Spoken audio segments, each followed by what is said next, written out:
Thank you, Ms. Taylor, for that prayer. Please be seated.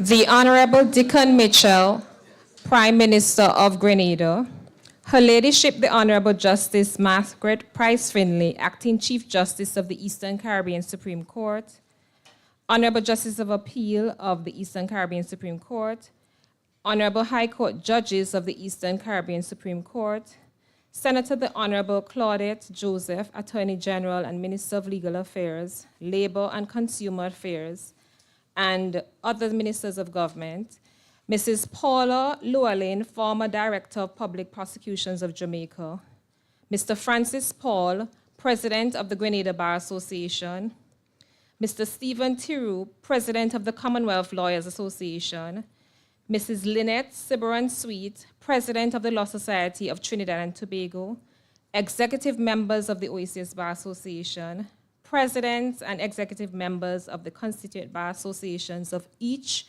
of the OACS member states and territories, executive members of the Commonwealth Lawyers Associations, speakers, sponsors, and exhibitors, colleagues, good morning. Or should I say in my Grenadian voice, morning. Hope I got that right.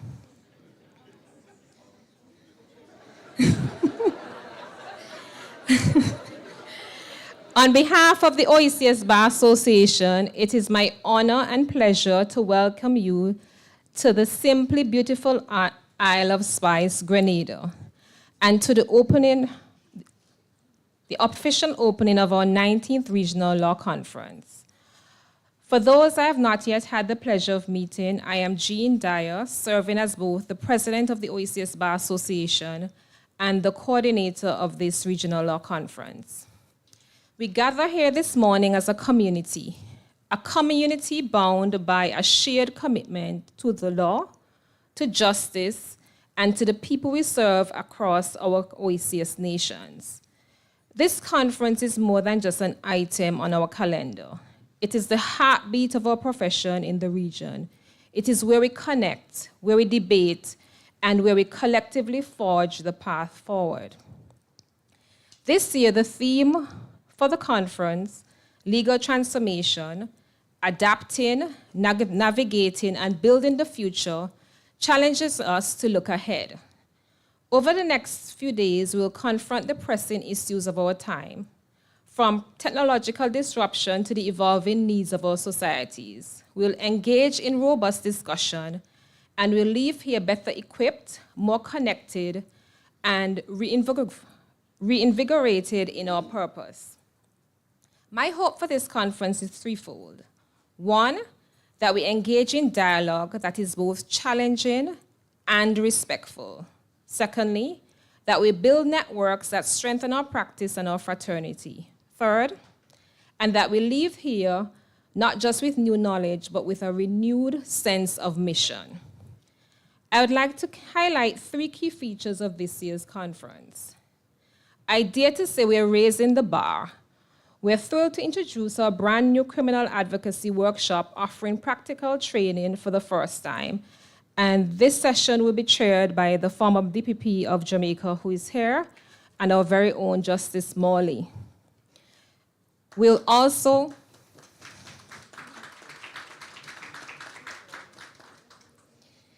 yet again, our Wellness Day will be featured in our calendar, and this is aimed at ensuring that we all leave here refreshed in mind and spirit. So let's sip some mimosas and paint, and also enjoy a nature walk along Grenada's beach on Saturday. But that's not all. The highlight of our social calendar will be the gala dinner and dance, where we will honor our very own, the legacy and service of the Honorable Adrian Saunders, former president of the Caribbean Court of Justice.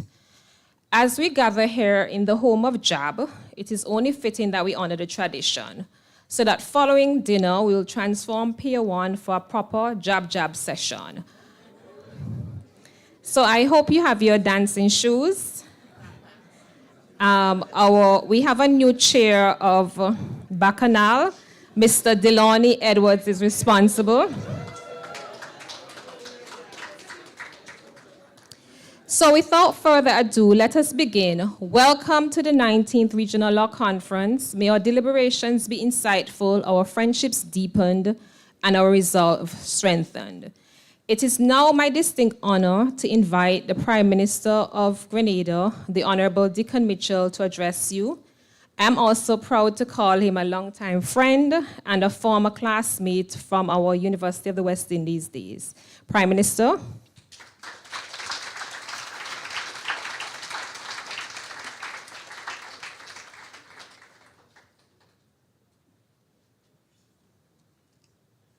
Good morning, distinguished ladies and gentlemen. I don't have a protocol list, so I will seek to do justice. If I miss anyone out, please forgive me. I will start, of course, by recognizing our Chief Justice.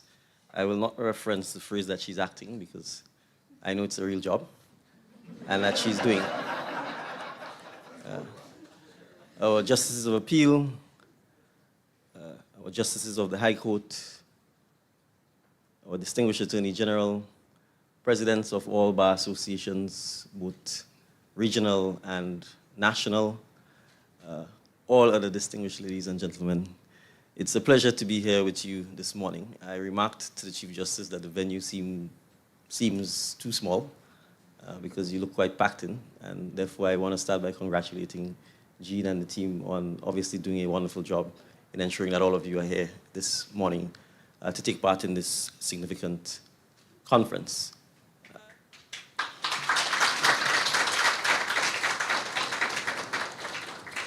I was a little surprised that it's 19 years already, so that probably gives away my age.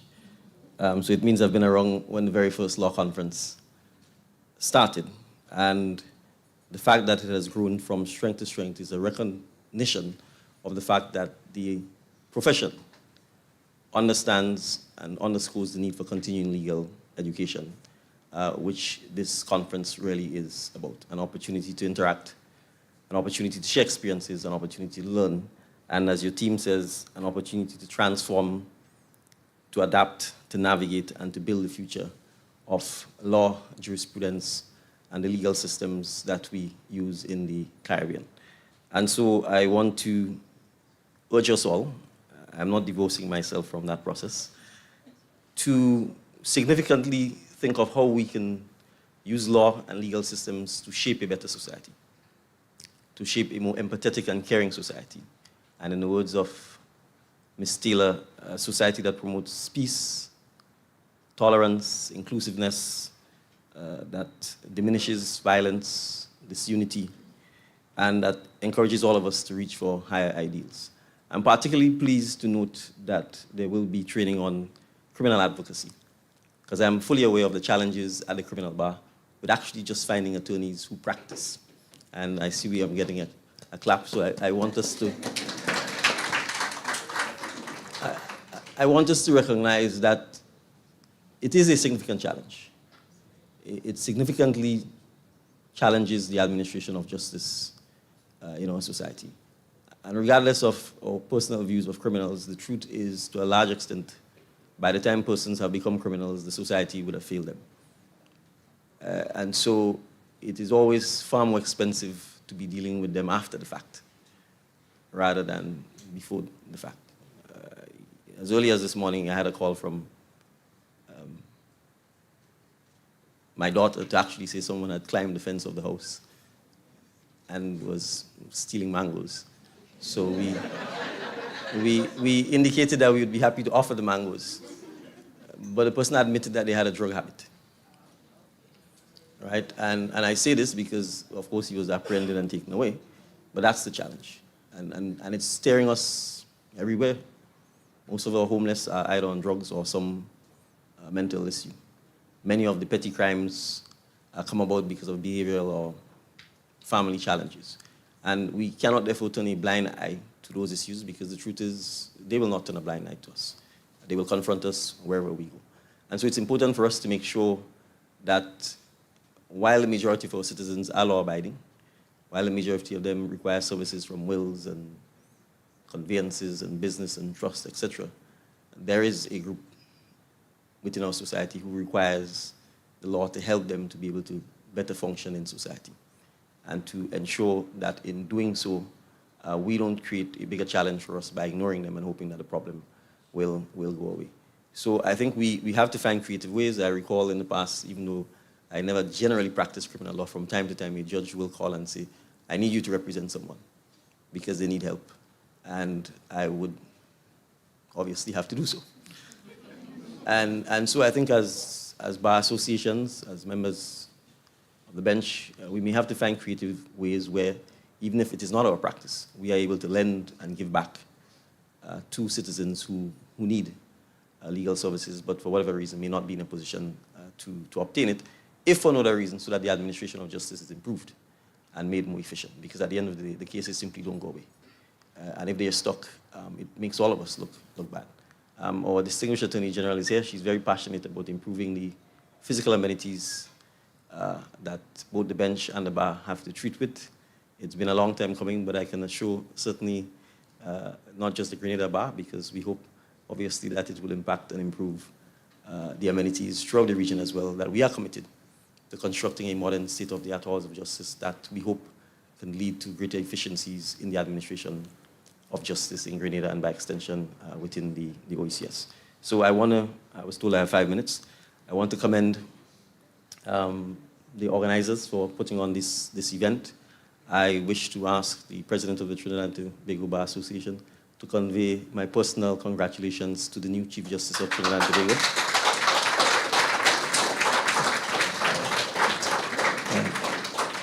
From the round of applause, you can tell that he's taught a lot of Grenadians. So please convey our best wishes to him. We know he has the competence and the integrity to shine in the office and to do justice to the citizens of Trinidad and Tobago. So thank you for being with us. And finally, even though he's not here this morning, I too wish to pay homage to Justice Saunders. He has been an incredible example of humility, decency, and service. I have never met him or seen him in any circumstances where he is not supportive, helpful, and quick to share his knowledge and experience with others to their benefit. And so I think even though he may be retiring, I'm sure he will make himself available to continue the development of jurisprudence and continue the mentorship that many of us will continue to need throughout our legal career. So congratulations on hosting the conference. And I trust, since Jean is an honorary Grenadian, and she's extolled all of the virtues of the cultural and culinary aspects of Grenada, that you will find time within the conference to enjoy yourselves as well. Thank you very much.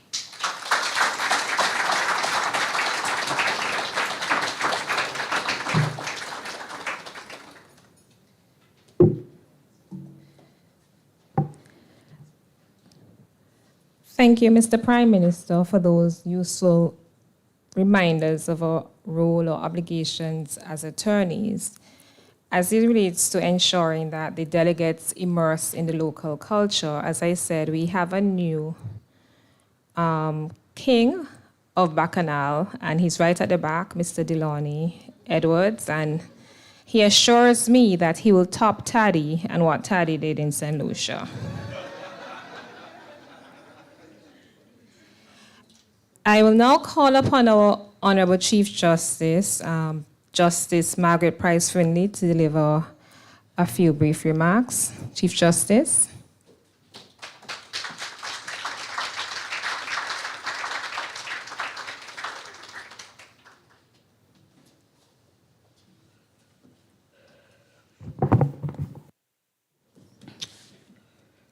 Good morning, everyone. The last time I addressed gatherings such as this, I believe was in 2015, when I was departing Grenada as a sitting High Court judge. I never dreamed I would be back in the capacity that I find myself in today. The Honorable Mr. Deacon Mitchell, Prime Minister of Grenada, Honorable Justices of Appeal of the Eastern Caribbean Supreme Court. If you do that, I can't turn the page.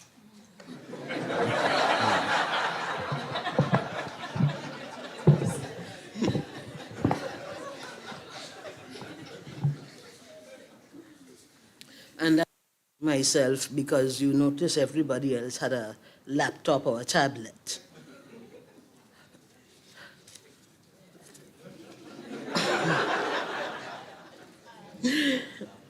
Honorable High Court Judges of the Eastern Caribbean Supreme Court, Senator, Honorable Attorney General, Minister of Legal Affairs, Labor and Consumer Affairs, and other ministers of government. Ms. Paula Llewellyn, former Director of Public Prosecutions of Jamaica. Mr. Francis Paul, President of the Grenada Bar Association. Mr. Stephen Theroux, President of the Commonwealth Lawyers Association. Mrs. Lynette Seabaran-Sweet, President of the Law Society of Trinidad and Tobago. Executive members of the OECS Bar. President and executive members of the constituent bar associations of each OECS member states and territories. Executive Commonwealth Lawyers Association, distinguished speakers, sponsors and exhibitors, colleagues, good morning.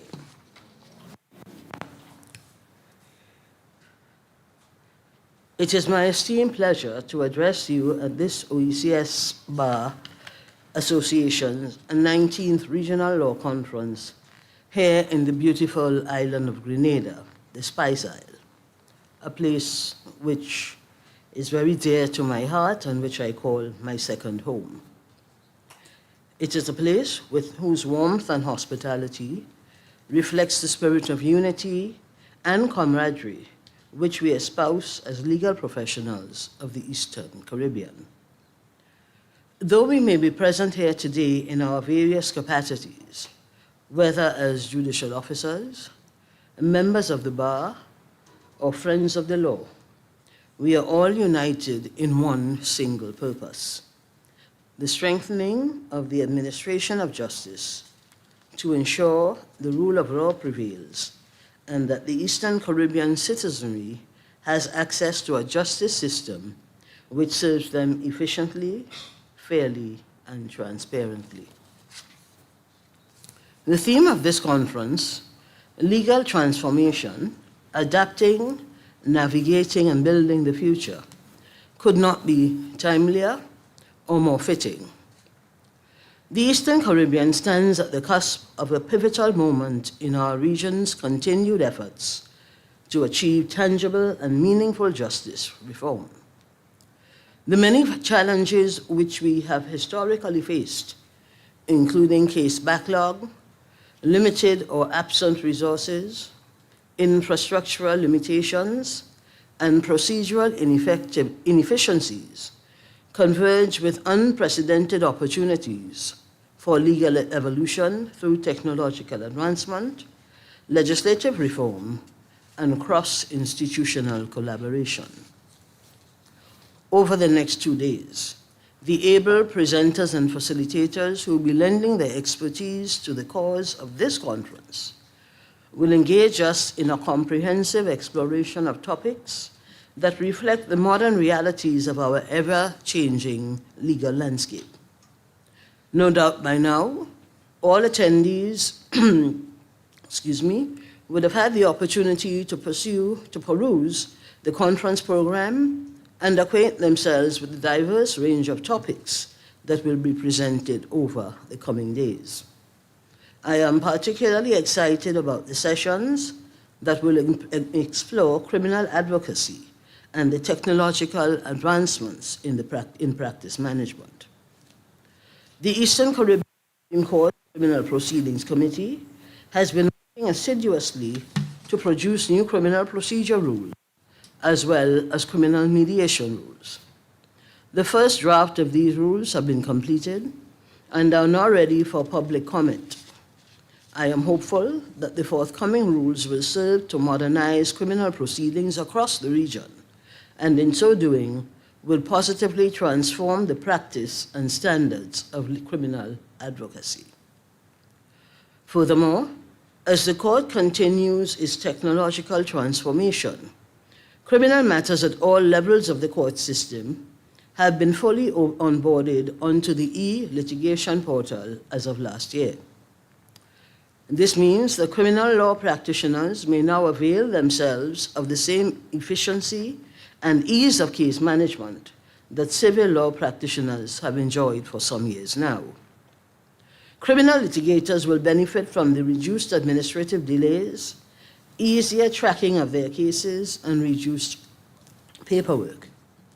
That being said, we acknowledge that through recent feedback received from users of the e-litigation portal, we have been informed of certain challenges experienced, and we wish to assure all practitioners that the court is actively working to address and to resolve those issues. Nonetheless, the onboarding of criminal matters onto the litigation portal marks a significant step forward in the modernization of criminal advocacy and criminal justice administration. However, realizing this change requires that members of the bar play their part, and so I take this opportunity to strongly encourage counsel to mitigate all of their extant criminal matters to the portal.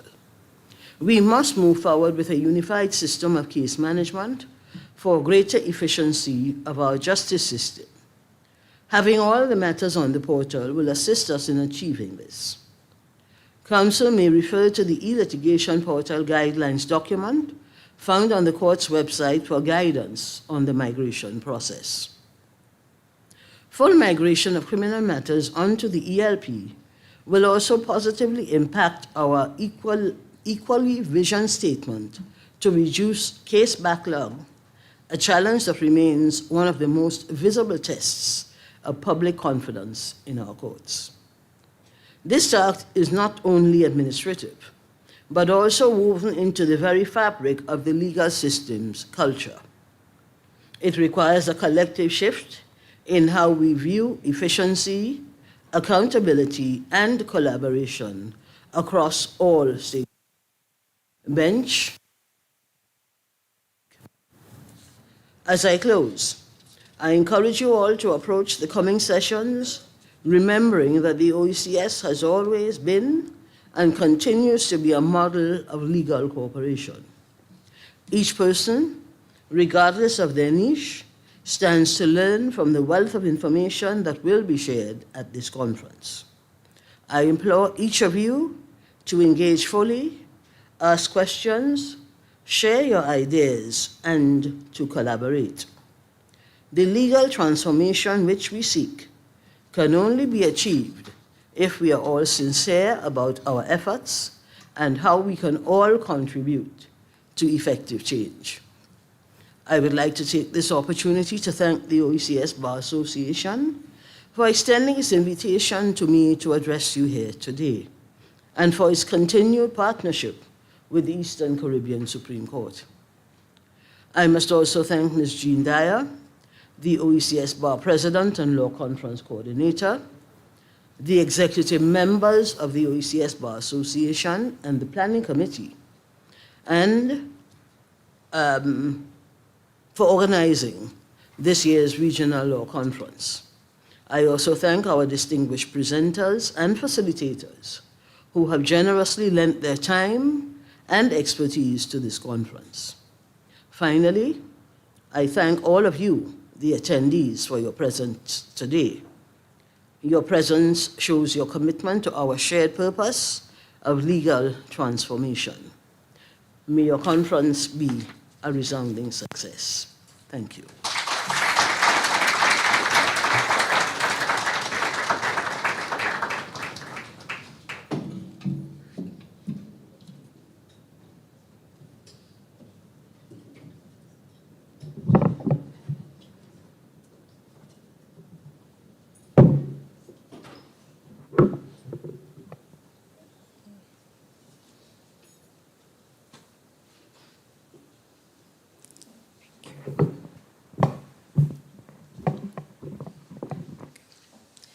Thank you, Chief Justice.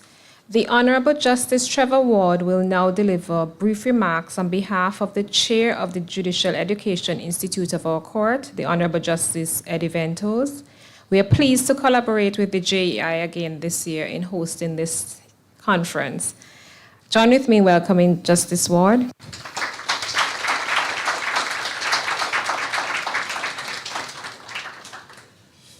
Thank you, Ms. Dyer. Good morning, everyone.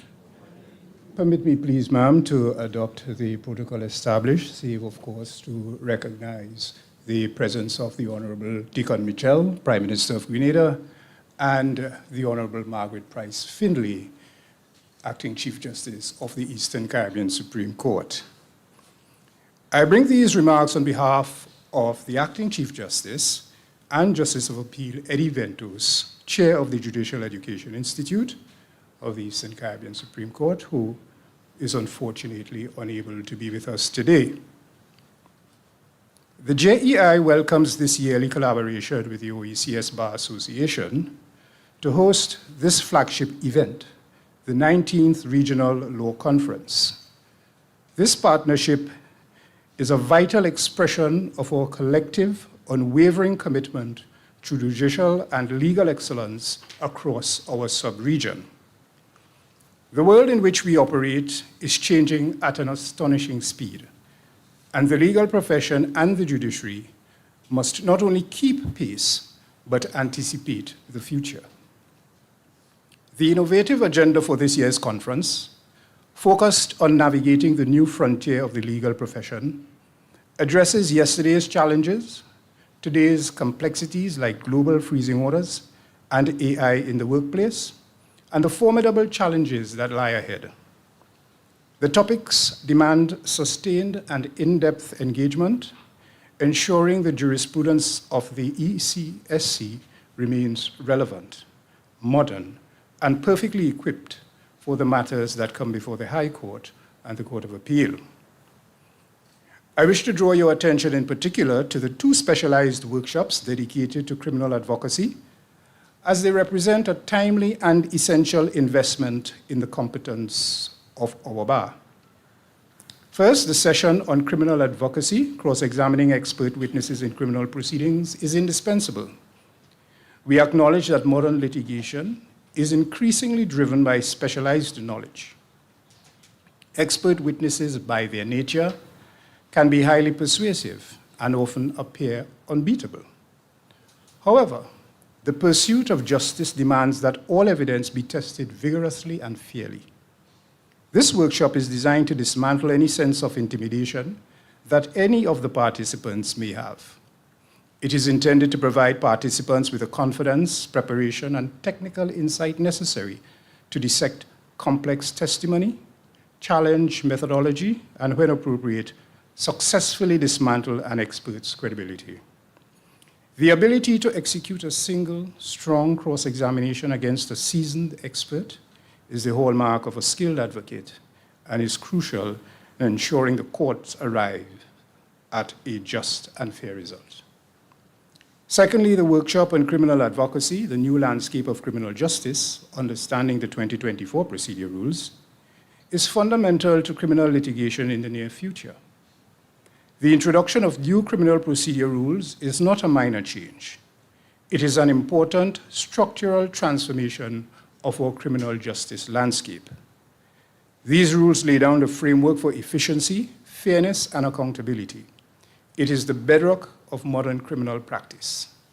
The JEI is committed to ensuring that every practitioner understands the spirit and letter of these new rules, guaranteeing that procedural missteps do not impede the substantive pursuit of justice for the parties involved.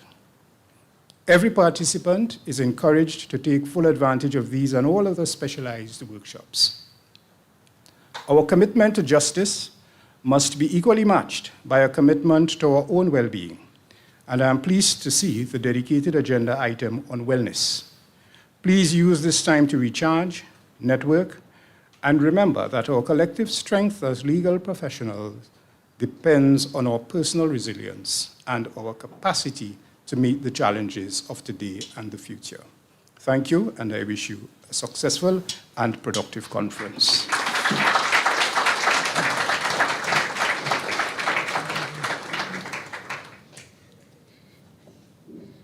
Thank you, Justice Ward, for delivering those brief remarks on behalf of Justice Ventos.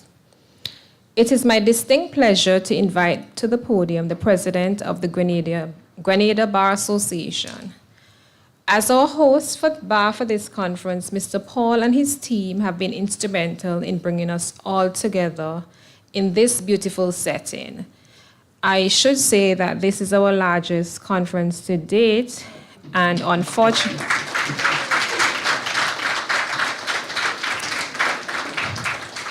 we're more than 160 strong, and unfortunately for some, we had to stop registration because of the capacity constraints, which you can see.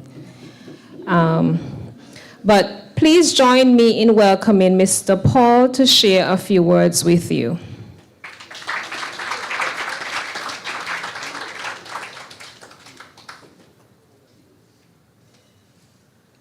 Morning to all, and thank you, President Jean. May I adopt the protocol that has already been set, but allow me to recognize in our presence the Honorable Deacon Mitchell, Prime Minister of Grenada, Honorable Chief Justice Margaret Price Finley, Acting, Justice of Appeal, resident judges, Attorney General, distinguished guests. It is indeed my honor and profound pleasure on behalf of the Grenada Bar Association to welcome you to the 19th Regional Law Conference. For those who are familiar with Grenada, and Grenada is your second home, welcome home. And for those who have never been to Grenada, welcome to pure Grenada, the Isle of Spice.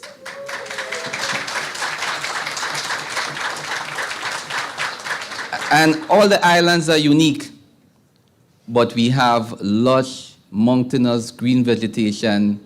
We have the famous Grandans Beach. We have oil dung. We have the warmth, sunshine, and most importantly, the friendliness of the Grenadian people.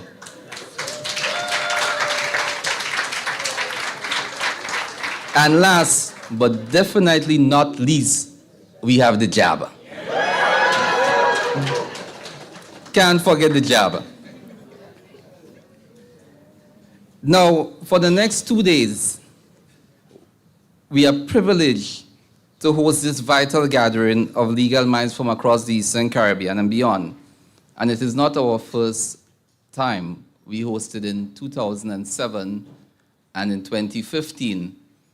But I'm extremely proud that to date, this is the largest conference and it's been held in Grenada. But not only that, we have the largest contingent. Last time, I think it was 59.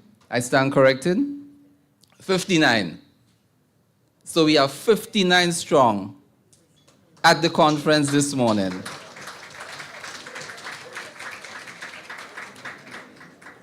The attendance shows how important we view the OECS Law Conference, and it is a testament that we come together not just for a conference, but for a vital gathering around the theme legal transformation, adapting, navigating, and building the future. So the program ahead is a testament to the urgency and breadth of this theme. And I know that we will delve into issues that demand our sharpest attention and discussion, from mastering the challenges of modern litigation, exploring global freezing orders, cross-examining expert witnesses in criminal proceedings, focusing on compliance with the AML-CFT regulatory body, attention on the legal profession, you know how to comply without losing your sanity, and most importantly, for the 5 countries that have the CBI programs and the challenges faced from the UK, Europe, and America, the new regulatory framework that is being produced by the Eastern Caribbean Central Bank. Again, this is so important for us because the CBI benefits not just the 5 countries, but the region. So again, we are all excited to engage in these thought-provoking discussions. Networking, and I must emphasize, networking is so important. And let me give you my personal experience. Last year, I attended a conference in Guyana, which was organized by the, I think it was Legal Affairs and the CCJ on the Needham Point Declaration. And I was in the company of Ruggles Ferguson KC.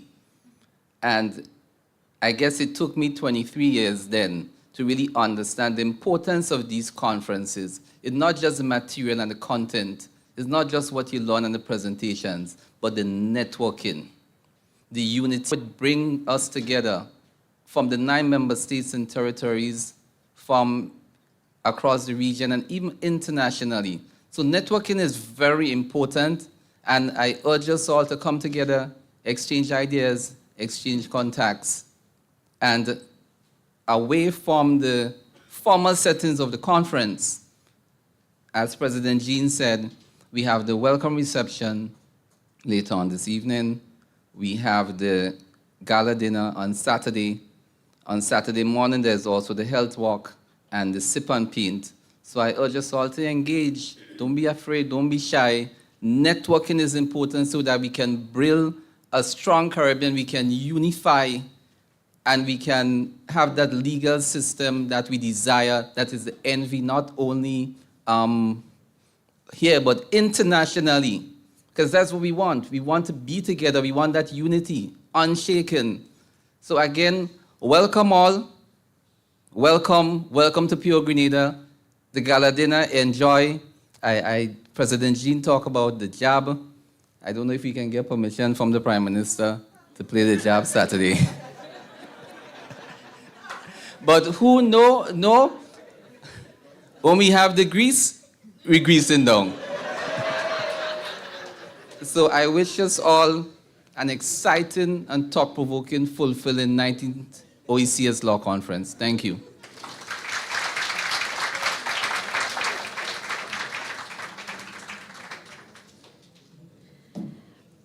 Thank you, President Paul. I heard a few murmurs when President Francis announced that Grenada had the largest contingent here, but just a reminder that you're disqualified. So you have another jurisdiction close on the heels, and I suspect that's where the murmurs are coming from, because we have a contingent here, 21 delegates from up north. You know who you are. To perform the honor of declaring this conference open, I call upon Dr. Francis Alexis, King's Counsel. A pillar of the legal profession, Dr. Alexis is a former Attorney General of Grenada and is the leading authority on West Indian constitutional law, whose work has profoundly shaped our legal landscape. Dr. Alexis, the podium is yours.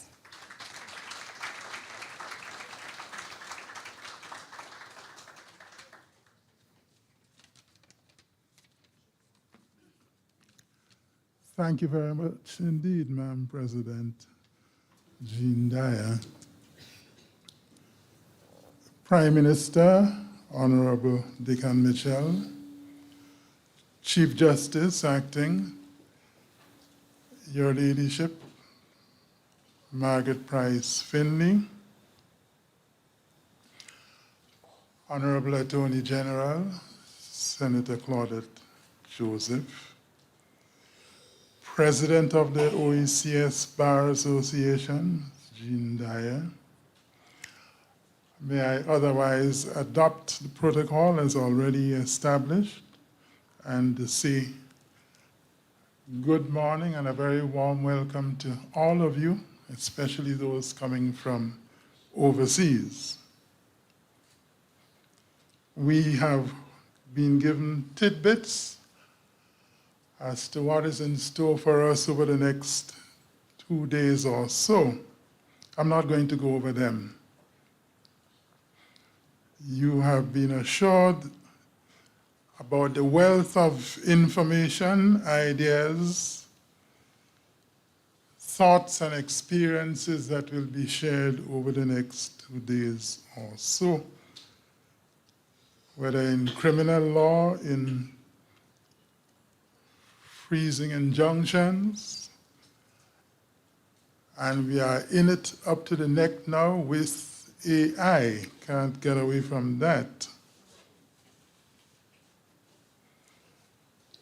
So my task now is a very simple one. Reminding ourselves that we are at the Royalton, St. George, Grenada, on the Azure Caribbean Sea, a stone's throw from the Morris Bishop International Airport, with or without any radar.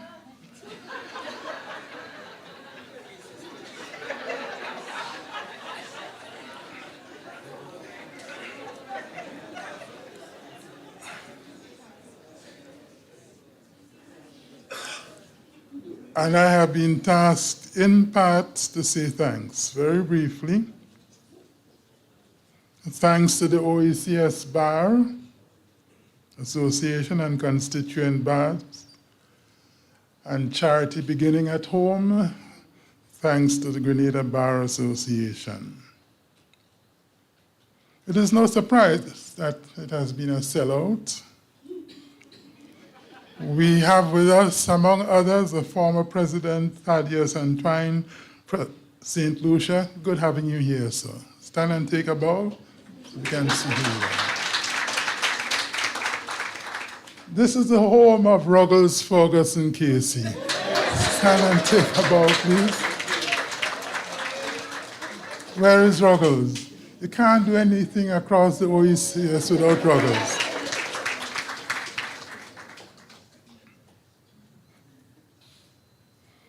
And the galaxy of judicial and legal luminaries coming to our shores. By virtue of the authority vested in me,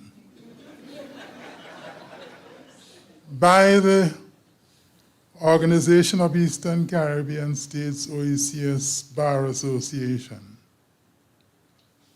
through its plenipotentiary executive committee, led by its very distinguished president, a lady who personifies the Eastern Caribbean spirit. Give her a big round of applause, please. President Jean Dyer, one of those persons who bring the Eastern Caribbean together for years now. By virtue of that authority, I now formally declare open the OECS Bar Association 19th Regional Law Conference. And may God bless all of us. Thank you very much.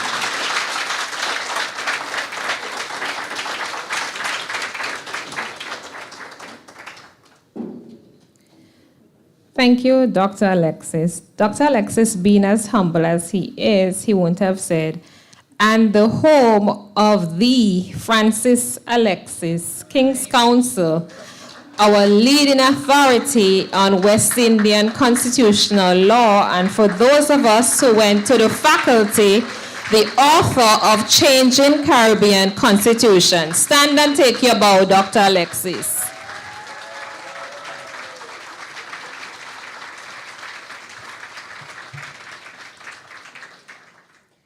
This brings our opening ceremony to a close. I would like to wish the conference every success and hope that each of you have fruitful and meaningful exchanges over the coming days. Thank you all for your presence, but permit me to recognize, although belatedly, our delegates from the Commonwealth of Bahamas. I think we have about 7 of you present here.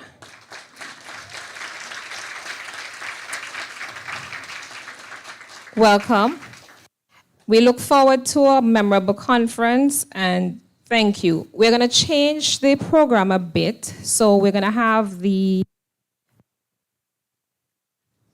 testing. We're going to have the comfort break from now until 10:30, and we'll start at 10:30 sharp. So thank you so much.